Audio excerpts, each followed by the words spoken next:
नमस्ते बच्चों, my self Jaiswal sir. हम पढ़ रहे हैं class 10th science life processes. Last class में हमने आपको न्यूट्रिएंट्स के बारे में बताया था और ये भी बताया था कि न्यूट्रिशन की डेफिनीशन क्या होती है।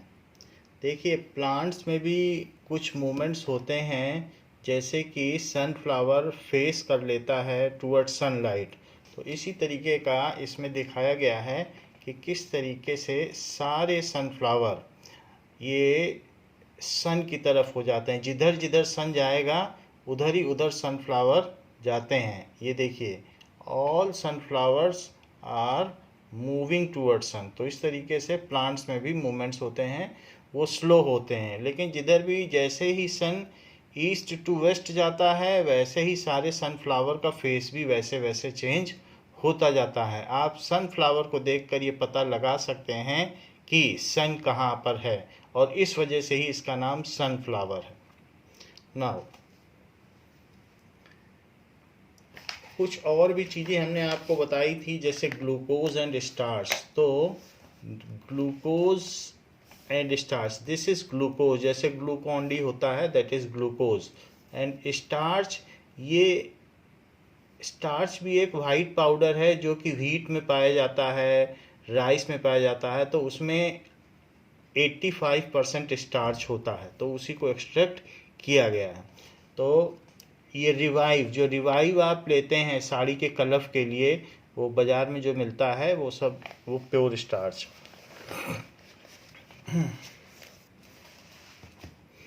नो, एक चीज़ हमने आपको लास्ट क्लास में बताई थी कि जो प्रोटीन है वो अमीनो एसिड से बनता है, और हंड्रेड्स ऑफ अमीनो एसिड्स अगर मिल जाते हैं तो वो फंक्शनल प्रोटीन बनाते हैं। 2 अमीनो एसिड के मिलने से प्रोटीन बनता है।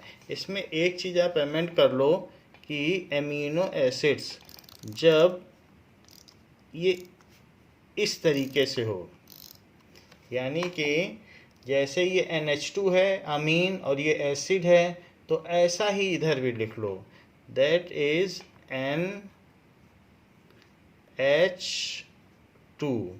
NH2 और यहाँ पर COOH। तो उसमें से एक हाइड्रोजन यहाँ से चला जाएगा और एक हाइड्रोजन यहाँ से निकलेगा और यहाँ पर से OH निकलेगा, यानी COOH यहाँ से निकल जाएगा और एक हाइड्रोजन, ये जो NH2 है, तो उसमें से एक हाइड्रोजन ऐसे निकल जाएगा। और अब 2 अमीनो एसिड में से जब एक वाटर मॉलिक्यूल निकल जाएगा तो एक इसमें पेप्टाइड बॉन्ड बनेगा, जैसा कि हमने आपको बताया था पेप्टाइड बॉन्ड। तो फिर उसका क्या फार्मूला हो जाएगा, CO, यहाँ तो CO बचा तो CO हो गया और यहाँ बच गया NH। तो क्योंकि एक हाइड्रोजन तो चला गया, तो यहाँ क्या बच गया, NH। दिस इज NH और ये COOH रहेगा, दिस इज COOH। तो ये उसी क्रम में जैसा पहला अमीनो एसिड लिखा है आप सीरियली लिखते जाएं और उनको जोड़ते जाएं। ऐसा ही NH2 इधर भी है तो इधर भी NH2 ही फेस होगा, तो COOH। तो इस तरीके से जब 2 अमीनो एसिड आपस में मिलेंगे तो डाईपेप्टाइड कहते हैं, और अगर कई मिल जाए तो पॉलीपेप्टाइड कहते हैं। Now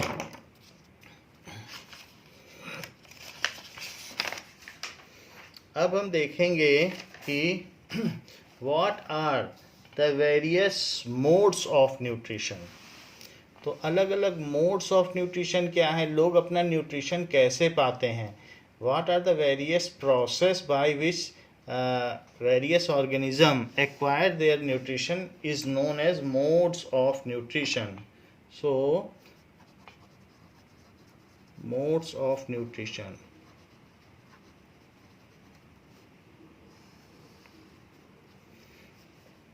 so modes of nutrition means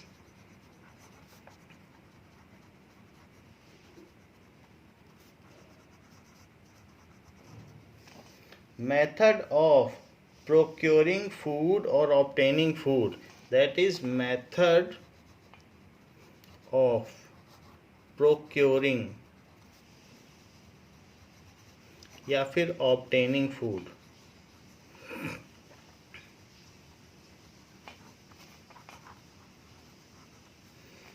bye N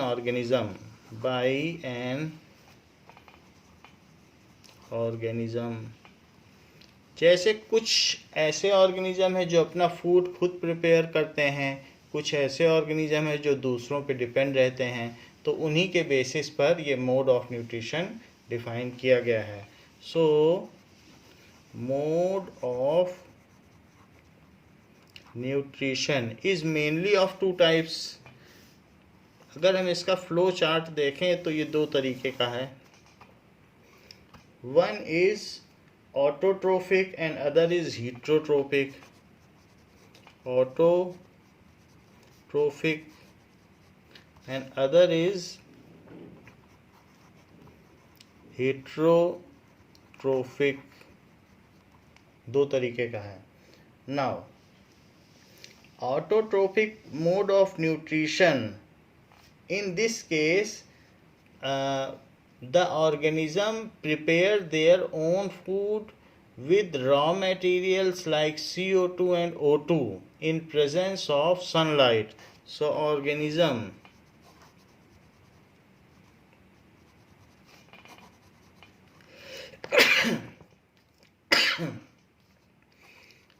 prepare their own food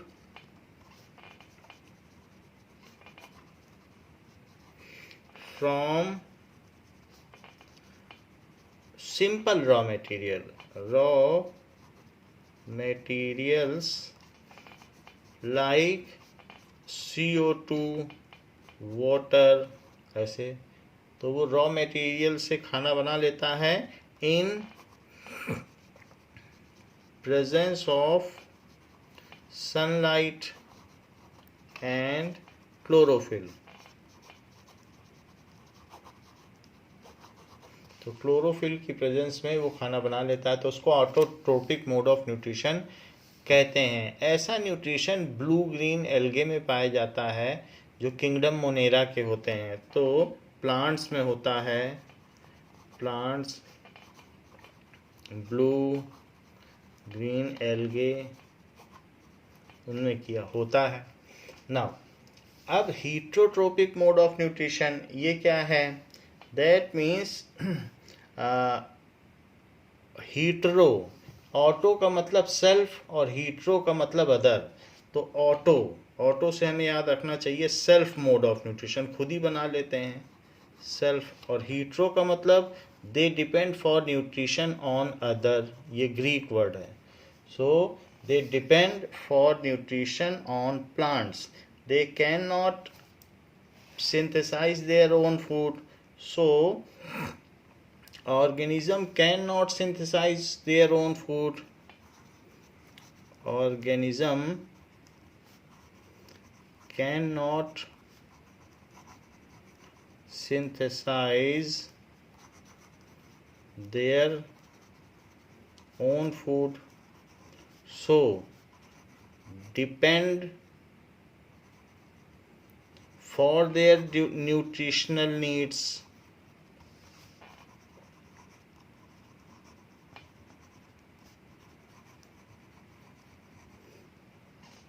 on others. Others का मतलब है कि वो प्लांट्स पे भी निर्भर कर सकते हैं, they can depend on plants, और they can depend on other animals. तो प्लांट्स पे भी डिपेंड कर सकते हैं या animals. In this way they depend for their food needs on others. Now heterotrophic nutrition, they acquire complex organic food from surrounding. जैसे ये सिंपल मटेरियल, ये ऑर्गेनिक नहीं है। ऑर्गेनिक वो होता है जो कोई प्लांट के अंदर कोई चीज़ है जो प्लांट प्रिपेयर करे, या एनिमल के अंदर जो है। ऑर्गेनिक फूड का मतलब कार्बोहाइड्रेट, प्रोटीन, ये सब एज ए फूड सब्सटेंस अगर वो लें। सो दे एक्वायर और प्रिपेयर्ड ऑर्गेनिक फूड, वो प्रिपेयर्ड होता है, prepared organic food from other organism, plant भी तो एक ऑर्गेनिज्म है, तो वो prepared and such organic food is complex organic food, prepared complex organic food from complex organic food from other organism, ऐसा वो करते हैं। तो heterotrophic mode of nutrition में हम सभी आते हैं, जैसे कि इसका एग्जाम्पल है ह्यूमन बीइंग, डियर, जो प्लांट लेते हो लायन, ये सभी आ जाते हैं। Now heterotrophic mode of nutrition में इसके अलावा फंगी भी आते हैं। फंगी भी खुद खाना नहीं बना सकते, जो मशरूम है। Can they prepare their own food? No, they are not able to prepare their own food. So fungi भी आते हैं। वो कैसे अपना मोड ऑफ न्यूट्रिशन करते हैं? या हम लोगों के इंटेस्टाइन में रहने वाले राउंड वॉर्म, तो हम लोगों की बॉडी में कई ऐसे पैरासाइट्स हैं जो अपना खाना लेते हैं विदाउट किलिंग अस, तो वो सब भी ऐसा आते हैं। Heterotrophic mode of nutrition can further be divided on the basis of obtaining food in 3 types. So heterotropic mode of nutrition के 3 types हैं। वो कौन कौन से 3 types हैं? That is saprotrophic nutrition. Saprotrophic nutrition. Other is parasitic nutrition. Parasitic nutrition. And third is holozoic nutrition. Holozoic nutrition. Saprotrophic nutrition, in this organism obtain food from dead and decaying organic matter. So organism obtain food from dead and decaying organic matter.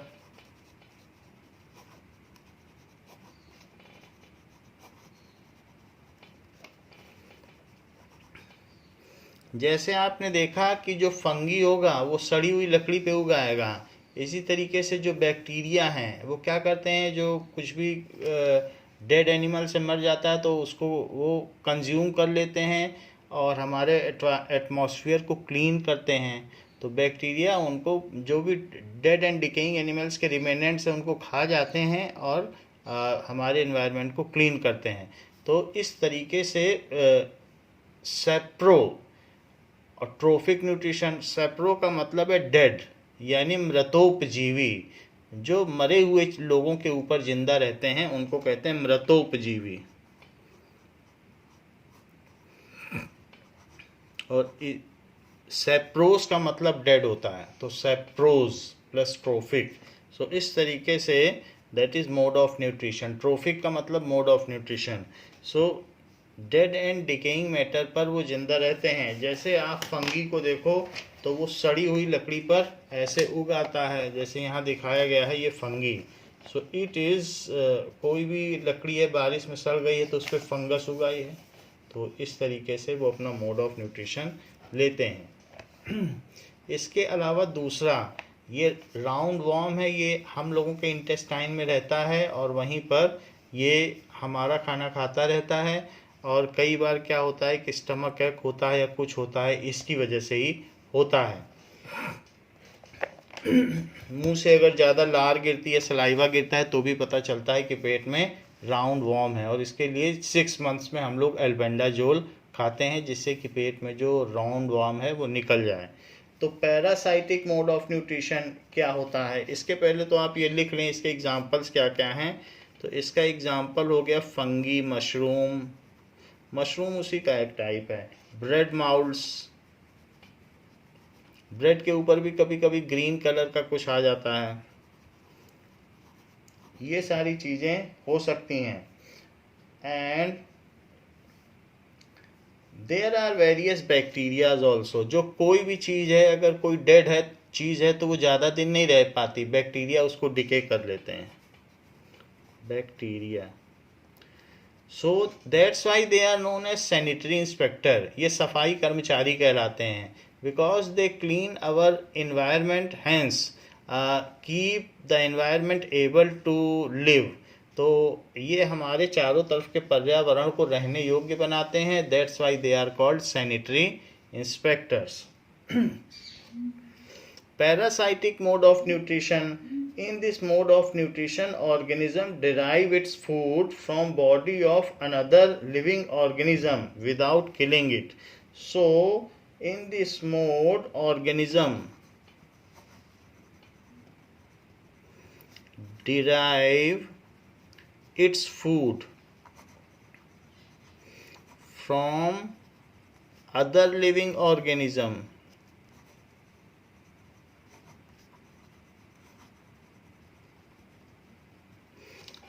Without killing them, उनको harm तो पहुंचाता है लेकिन मारता नहीं है, without killing them. तो इस तरीके से पैरासाइटिक मोड यानी परजीवी, दूसरों के ऊपर जो जिंदा रहते हैं। So parasitic mode of nutrition, parasites क्या करते हैं कि दे आर प्लांट्स भी हो सकते हैं, जैसे अमरबेल या कस्क्यूटा, कुछ ऐसी लताएं होती हैं जो दूसरे पर लिपटी रहती हैं और उसी से जो फूड होता है, प्लांट्स पर भी दूसरे प्लांट्स कई बार लिपट जाते हैं, बड़े मोटे प्लांट पर, बरगद पर देखो तो कोई छोटे प्लांट्स हैं, तो अमरबेल होती है, तो वो क्या करती है, खुद खाना नहीं बनाती और जो बड़ा प्लांट है उससे लेती रहती है, दैट इज़ कस्क्यूटा, इसका साइंटिफिक नेम है कस्क्यूटा। एंड अदर है राउंड वार्म, प्लाज्मोडियम, जो ये मलेरियल पैरासाइट है, प्लाज्मोडियम है, वो सारे इस तरीके के मोड ऑफ न्यूट्रिशन को एक्वायर करते हैं। They self live as guest in the body of host, they वो खुद गेस्ट की तरह रहते हैं, they self live as guest either inside or outside the body of host, जो मेजबानी करता है उसको होस्ट कहते हैं। जैसे कभी कभी हमारे देश में क्रिकेट होता है तो हम लोग मेजबानी करते हैं, हम होस्ट होते हैं, और जो बाहर से टीमें आती हैं वो गेस्ट होती हैं। तो ऐसे ही जो हमारी बॉडी में ये पैरासाइट्स रहते हैं वो गेस्ट हैं, और हम उनको खाना खिला रहे हैं तो हम होस्ट हुए, हम मेजबान हुए। So they live as guest either inside or outside body of host, either inside or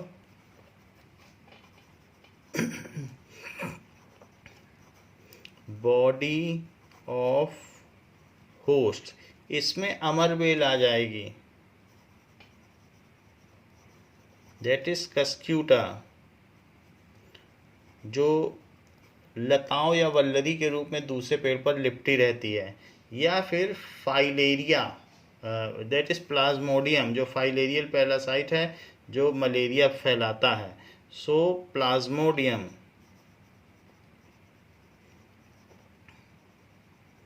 female Anopheles mosquito से ये फैलता है, वो कैरियर है इसकी, तो एक से लेकर वो दूसरे में देती रहती है। प्लाज्मोडियम माइक्रो ऑर्गेनिज्म है एक तरीके का जो कि मलेरिया फैलाता है। और राउंड वॉर्म, अभी आपको फिगर दिखाया, राउंड वॉर्म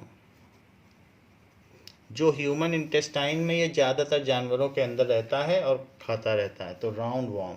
इसके अलावा बहुत सारी ऐसी चीज़ें हैं जैसे लीचेस, वो खून चूस लेती हैं, तो वो सब भी इसी में आती हैं। सो लाइस, जो हम लोगों के सर पे जूं रेंगती है, तो लाइस भी इसी में आ जाएगी। So these are the various types of tapeworm, पतले पतले जो होते हैं टेप जैसे वॉर्म, वो भी बॉडी में रहकर अपना न्यूट्रिशन लेते रहते हैं। Now holozoic mode of nutrition. सो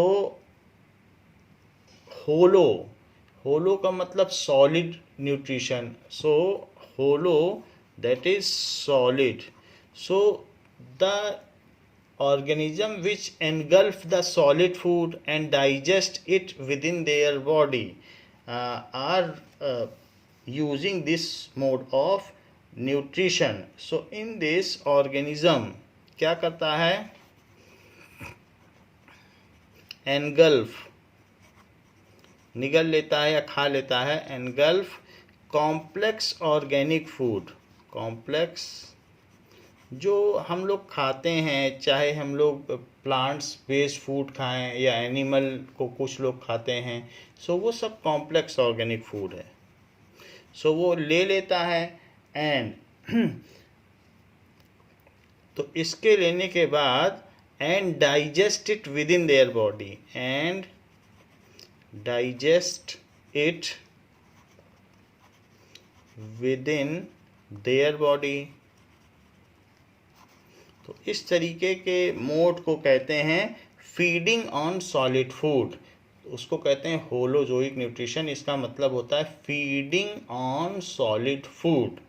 सो ये काम होलोजोइक न्यूट्रिशन में होता है और ह्यूमन ऐसा कर सकते हैं।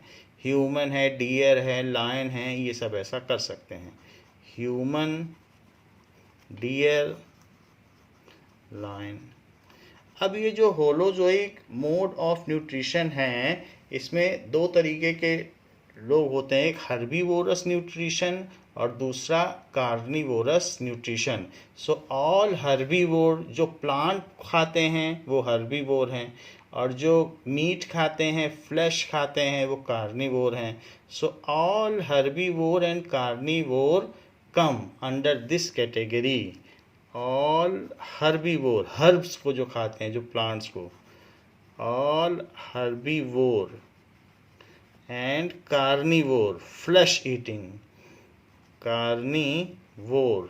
कार्न का कार्निवाल होता है, तो वो कार्न का मतलब फ्लैश होता है, तो carnivore comes under this category।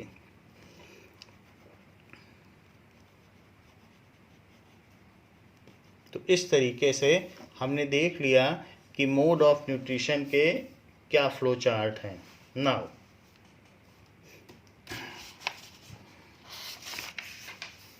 अब हम बात करते हैं ऑटोट्रोफिक मोड ऑफ न्यूट्रिशन, यानी प्लांट्स में किस तरीके का मोड ऑफ न्यूट्रिशन होता है, जरा उस चीज़ पर चर्चा करें। So autotrophic mode of nutrition,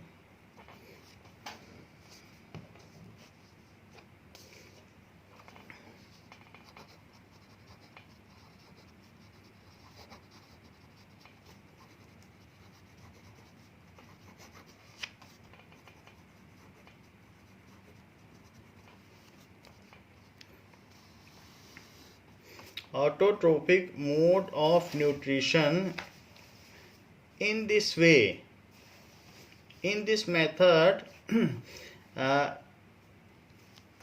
this method is primarily used by plants and the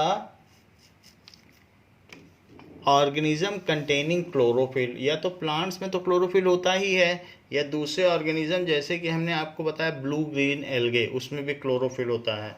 so this method is primarily used by plant.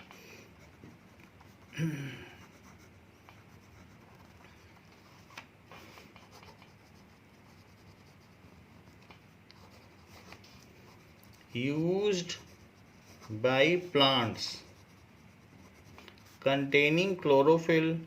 Fungi में क्लोरोफिल नहीं होता है, मशरूम सफ़ेद होता है। Containing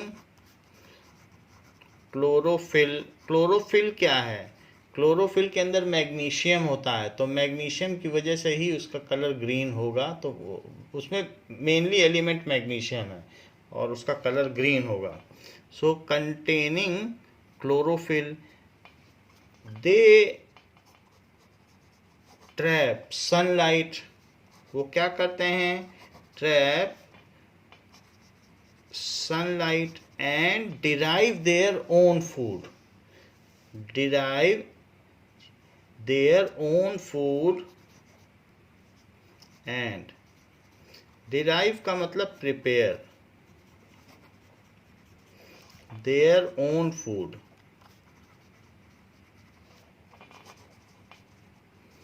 from simple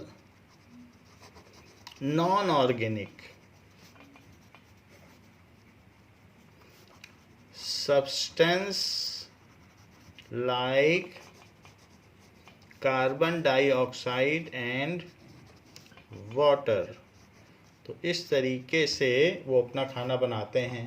and the process of making their food, जो इस तरीके से बनाते हैं सो उसको कहते हैं photosynthesis. The process of preparing food by plants, process of preparing food by plants using sunlight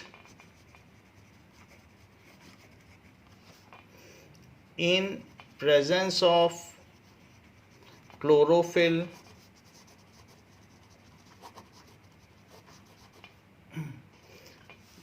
ठीक है, and raw material that is CO2 and H2O is called photosynthesis. Photosynthesis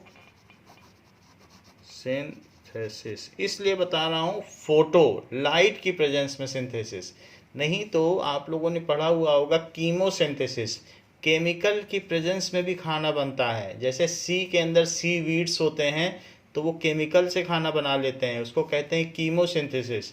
और जो हमारे यहाँ टेरेस्ट्रियल हैं, ज़मीन पे पाए जाते हैं प्लांट्स, वो लाइट की मदद से खाना बनाते हैं, उसको कहते हैं फोटोसिंथेसिस।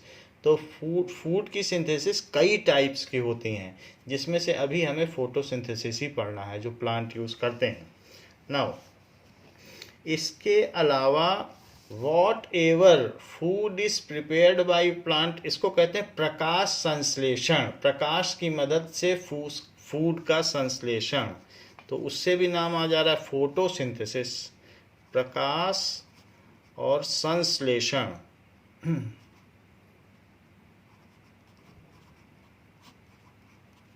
ये चीज़ है। तो प्रकाश की मदद से फूड का बना लेना, प्रकाश संश्लेषण, making of food in presence of photo. Now what ever food is prepared, most of it 10% तो ग्लूकोज के तौर पर रहेगा, and most of it is stored by plant in form of starch. What ever food is prepared by plant,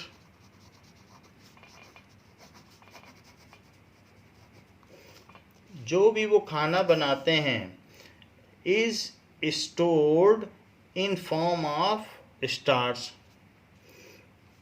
जिसको हम कह रहे हैं what ever food is prepared by plant that is carbohydrate is stored. क्योंकि आपने देखा था carbohydrate में एक पॉलीशुगर भी था, so stored in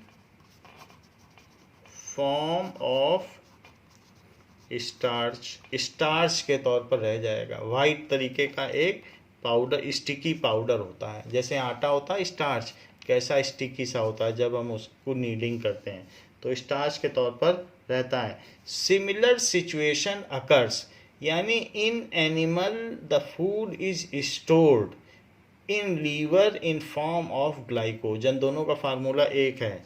in animal, ये इस यहाँ पर इस कॉन्टेक्स्ट में नहीं बोला जाना चाहिए क्योंकि हम लोग अभी ऑटोट्रोपिक मोड कर रहे हैं, लेकिन बुक ने लिखा है तो हम भी लिख दे रहे हैं कि जिससे कि छूट ना जाए। In animal food is stored in liver in form of glycogen. जो लीवर है हमारी बॉडी का प्राइम ऑर्गन है और ये 62 टाइप के फंक्शन करता है। उसमें से एक काम इसका ये भी है कि स्टोर हाउस है, और जो भी एक्स्ट्रा फूड है वो ग्लाइकोजन के तौर पर रखता है और इमरजेंसी में ये हमको सप्लाई करता है। सो ये तो हो गया ऑटोट्रोपिक मोड ऑफ न्यूट्रिशन की बेसिक डेफिनीशन। लेकिन ये होता कैसे होगा और फोटोसिंथेसिस की केमिकल रिएक्शन क्या है जो इसके पीछे काम करती है। तो 6CO2 plus 12H2O 6CO2 plus 12H2O in presence of sunlight and chlorophyll. Carbohydrate is made C6H12O6, that is monosugar, जो कि कार्बोहाइड्रेट है। वैसे इसका नाम ग्लूकोज है, इसका टाइप है मोनोशुगर, और जो न्यूट्रिएंट्स हैं उसमें इसे कार्बोहाइड्रेट कहते हैं। कार्बोहाइड्रेट बनता है, इसके अलावा 6O2 बनता है, 6H2O बनता है, और साथ में इतनी चीज़ें बनती हैं। तो इस तरीके से हमने देखा कि ये जो प्रोसेस है इसको कहते हैं फोटोसिंथेसिस। फोटोसिंथेसिस ये इसका रॉ मटेरियल है, ये उसमें होता ही है क्लोरोफिल, और ये सनलाइट है, और ये इसके प्रोडक्ट्स हैं। प्रोडक्ट्स में जो वाटर है वो उसकी लीव से इवेपोरेट हो जाता है, एंड जिसको कि ट्रांसपीरेशन कहते हैं, स्टोमेटा से निकल जाता है। ऑक्सीजन भी वहीं से स्टोमेटा से निकल जाती है, और ये फूड है। 10% वो यूज़ कर लेता है और 90% वो स्टार्च के तौर पर संग्रहित कर लेता है। It is stored in form of condense form, that is called starch. Starch is a condense form of food. तो ये जो हमने आपको फोटोसिंथेसिस बताया, तो ये किस तरीके से होता है photosynthesis, what is the procedure of photosynthesis. Photosynthesis occurs in plant in 3 steps. So during photosynthesis,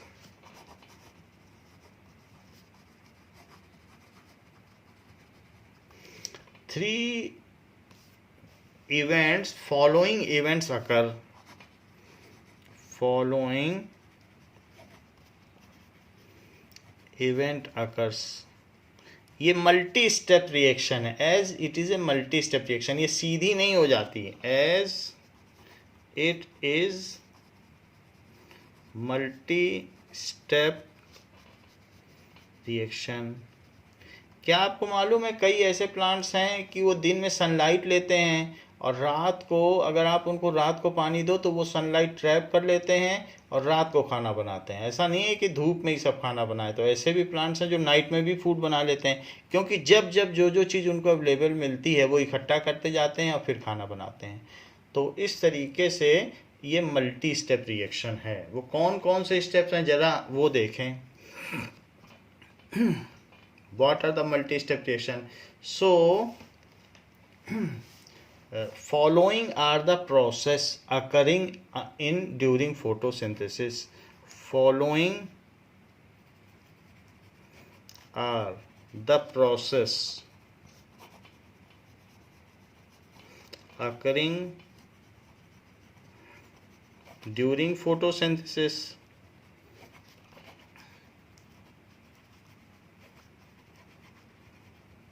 पहला, absorption of light energy by chlorophyll. जो भी सोलर एनर्जी है उसको एब्जॉर्ब कर लिया। एब्जॉर्प्शन ऑफ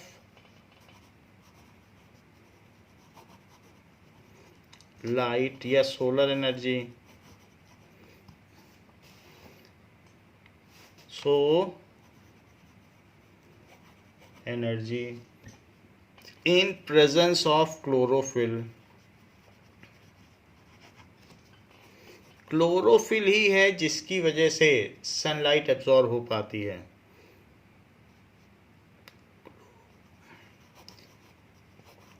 ये सनलाइट को ट्रैप करवाता है। तो सनलाइट ट्रैप होती, जिसमें जो हरे प्लांट्स हैं उस पर अगर 100% सनलाइट पड़ती है तो 2% वो एब्जॉर्ब कर लेता है, 98% रिफ्लेक्ट हो जाते हैं, सिर्फ 2% ही एब्जॉर्ब करता है। दूसरी चीज़, conversion of sunlight into chemical energy, conversion of light energy को केमिकल एनर्जी में बदल देता है। ये सेकंड प्रोसेस है, conversion of light energy to chemical energy. तो ये केमिकल एनर्जी में बदल दी जाती है। And splitting of water into hydrogen and oxygen, and splitting of water into hydrogen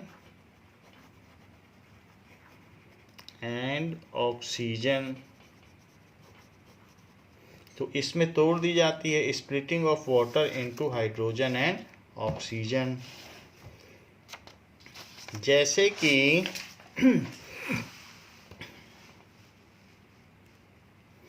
इसी प्रोसेस में 12 मॉलिक्यूल ऑफ H2O जब एनर्जी मिल गई तो वो केमिकल एनर्जी में बदल गई है, तो अब केमिकल एनर्जी से तोड़ी जाएगी, केमिकल एनर्जी, क्योंकि जो सनलाइट थी उसको केमिकल एनर्जी में बदल दिया गया है।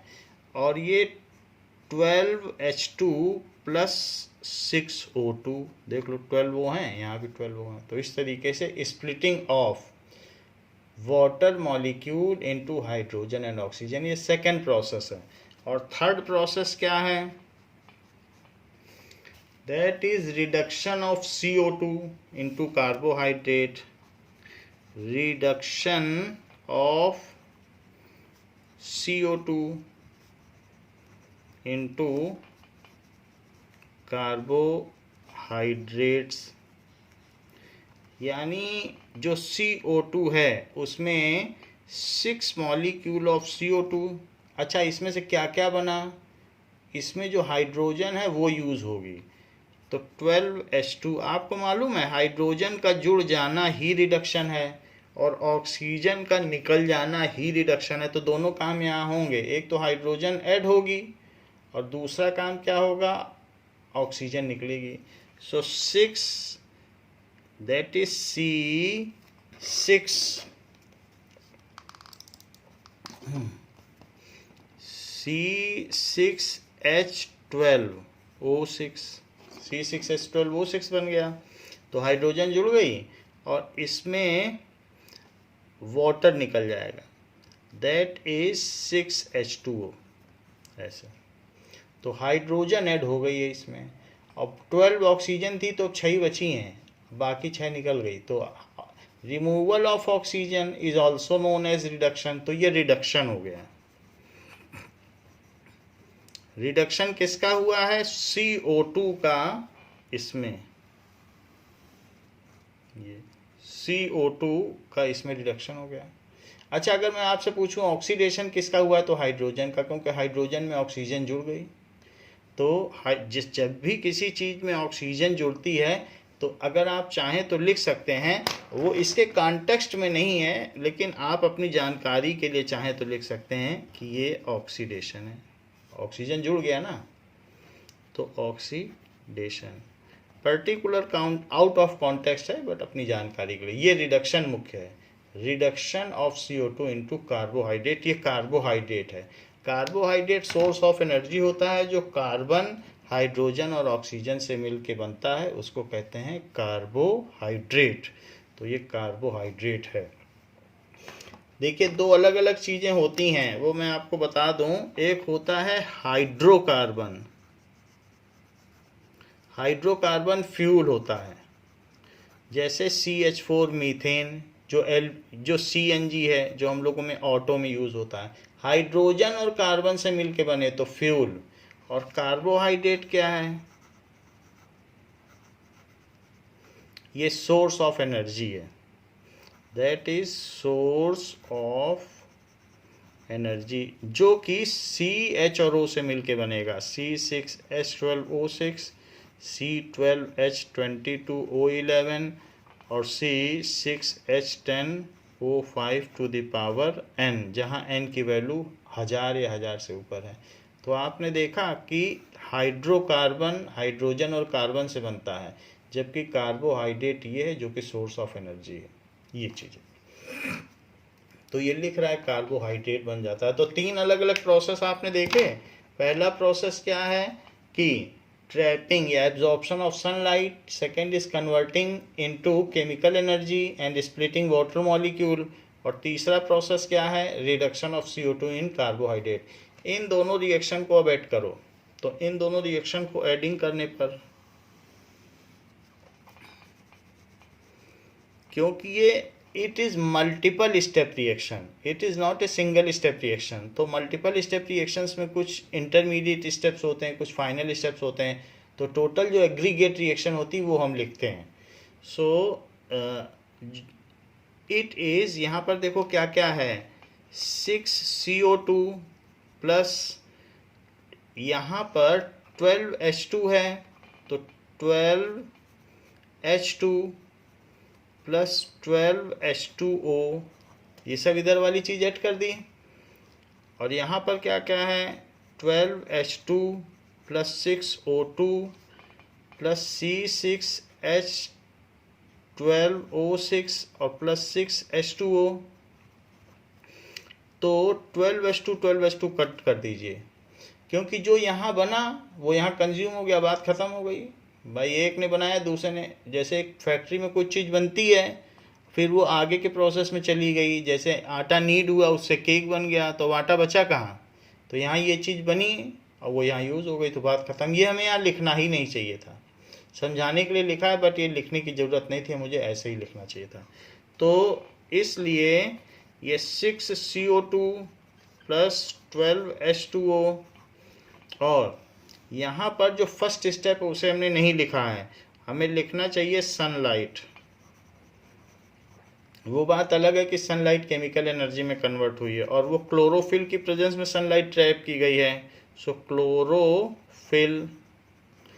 और यहाँ क्या क्या बच गया, C6H12O6, जो कि प्रिपेयर्ड और कॉम्प्लेक्स ऑर्गेनिक फूड है जिसे कार्बोहाइड्रेट कहते हैं, और 6O2 और 6 वाटर। तो फूड बनाने में ज़्यादा वाटर चाहिए होता है, कम निकलता है। तो ये प्रोसेस ऑफ फोटोसिंथेसिस है, और ये कॉम्प्लेक्स ऑर्गेनिक फूड है जिसे आप कार्बोहाइड्रेट कह सकते हैं या ग्लूकोज कह सकते हैं। तो ग्लूकोज बनता है, ये चीज़ है। चूँकि ग्लू इसलिए बुलाया है कि ग्लाई का मतलब मीठा होता है, so as it is sweet in nature, तो इसीलिए इसे ग्लूकोज कहा है। तो अब हमने ये बात देख ली कि फोटोसिंथेसिस का क्या प्रोसेस है और वो मल्टी स्टेप रिएक्शन किस किस तरीके से होती है। So these step need not to takes place one after the other immediately. तो कुछ प्लांट में ऐसा होता है कि they collect sunlight in day and water during night and prepare their food during night, जैसा कि आपकी बुक में लिखा हुआ है। सो ये तो बात हो गई फोटोसिंथेसिस की। तो बच्चों इस क्लास के लिए इतना ही। इसके आगे क्या क्या प्रोसेस है न्यूट्रिशनल और क्या क्या गैसियस एक्सचेंज प्लांट्स में होते हैं उसको हम अगली क्लास में देखेंगे। और ये जो प्लांट्स फूड बनाते हैं इनके लिए 4 रॉ मटेरियल चाहिए, CO2, H2O, सनलाइट और क्लोरोफिल। तो इन चारों के लिए हम एक्सपेरिमेंट करेंगे कि किसी एक के ना होने पे फूड क्यों नहीं बनता। तो 4 एक्सपेरिमेंट हम देखेंगे कि कैसे होता है और how is the process of food making takes place in plants.